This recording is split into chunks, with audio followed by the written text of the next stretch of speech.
Middle east इन दिनों युद्ध की आग में जल रहा है, तो वहीं अब सीरिया में विद्रोह के बिगुल के बीच तख्ता पलट हो चुका है। इस्लामिक विद्रोहियों ने हालात ऐसे कर दिए कि राष्ट्रपति बशर अल असद को देश छोड़कर भाग जाने पर मजबूर होना पड़ा और इस तरह सीरिया में असद परिवार के 50 सालों का वर्चस्व खत्म हो गया।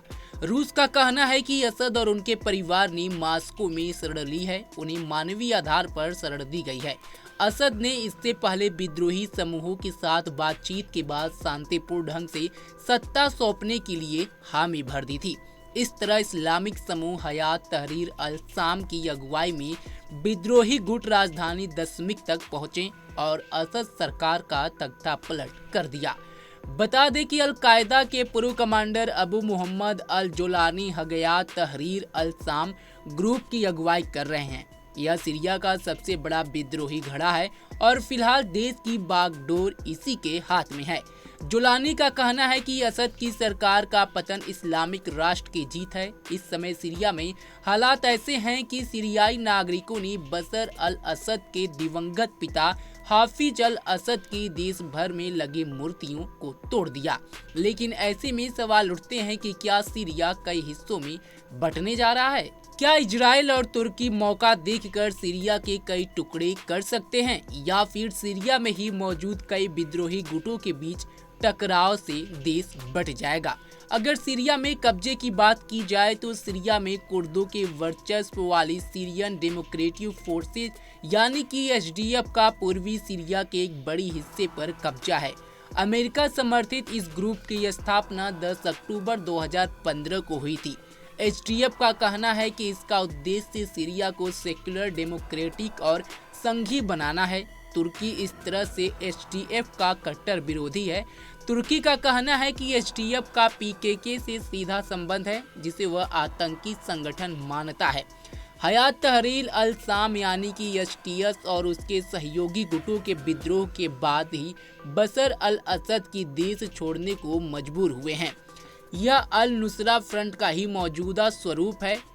इजरसीद और अलेप्पो सहित देश के बड़े हिस्सों पर इसका कब्जा है। इन समूहों को तुर्की का समर्थन हासिल है। इसका अब मध्य सीरिया पर पूरी तरह से दबदबा है, जो उत्तरी सीमा पर तुर्की की सीमा से लेकर दक्षिणी सीमा में जॉर्डन की सीमा तक फैला हुआ है। उत्तरी सीमा में सीरियन नेशनल आर्मी का दबदबा है। यह तुर्की का समर्थित विद्रोही समूह है। यह गुट 2011 के बाद विद्रोह के बाद असद की सेना से अलग हो गया था। बशर अल असद के सुरक्षा बलों के खिलाफ उत्तर पश्चिमी सीरिया में देश के बड़े हिस्से पर कब्जा है। असद समर्पित अलावायत फोर्सेज मुख्य तौर पर पश्चिमी सीरिया के तटवर्ती क्षेत्रों में है। अलावायत फोर्सेज के ईरान, इराक और लेबनान के हिजबुल्लाह ग्रुप से मजबूत संबंध है। इन इलाकों को असद समर्थित गुटों का मजबूत गढ़ कहा जा सकता है। ऐसे में सीरिया के लिए आगे की राह आसान नहीं होगी। माना जा रहा है कि ये छोटे छोटे घड़े बगावती सुर भी अख्तियार कर सकते हैं। सीरिया में अल कायदा से जुड़े सुन्नी विद्रोही गुट एचटीएस का कब्जा हो गया है। बशर के रूस भाग जाने के बाद इजराइल ने सीरिया के सैन्य ठिकानों पर हमला कर दिया है। सिर्फ हवाई हमले ही नहीं, बल्कि जमीनी स्तर पर भी इजरायली सेना सीरिया की सीमा के भीतर घुस गई। 1994 के एग्रीमेंट के बाद यह पहली बार है जब इजरायली सेना ने सीरिया की जमीन पर कदम रखा है। इजरायली सेना ने गोलान हाइट्स के नजदीक 10 किलोमीटर के भीतर सीरियाई जमीन पर कब्जा करके बफर जोन भी बना दिया है। ऐसे में कई रिपोर्ट्स में ये भी कहा जा रहा है कि इजराइल ने सीरियाई इलाकों पर कब्जे की योजना बनाई है और अपनी इसी प्लानिंग को वह बहुत जल्द अंजाम देने वाला है। बशर अल असद के देश छोड़कर भाग खड़े होने के बाद तुर्की का सीरिया में प्रभाव बढ़ गया है। एचटीएस की अगुवाई में दमिश्क पर कब्जे से तुर्की अधिक प्रभावशाली ताकत बन गया है।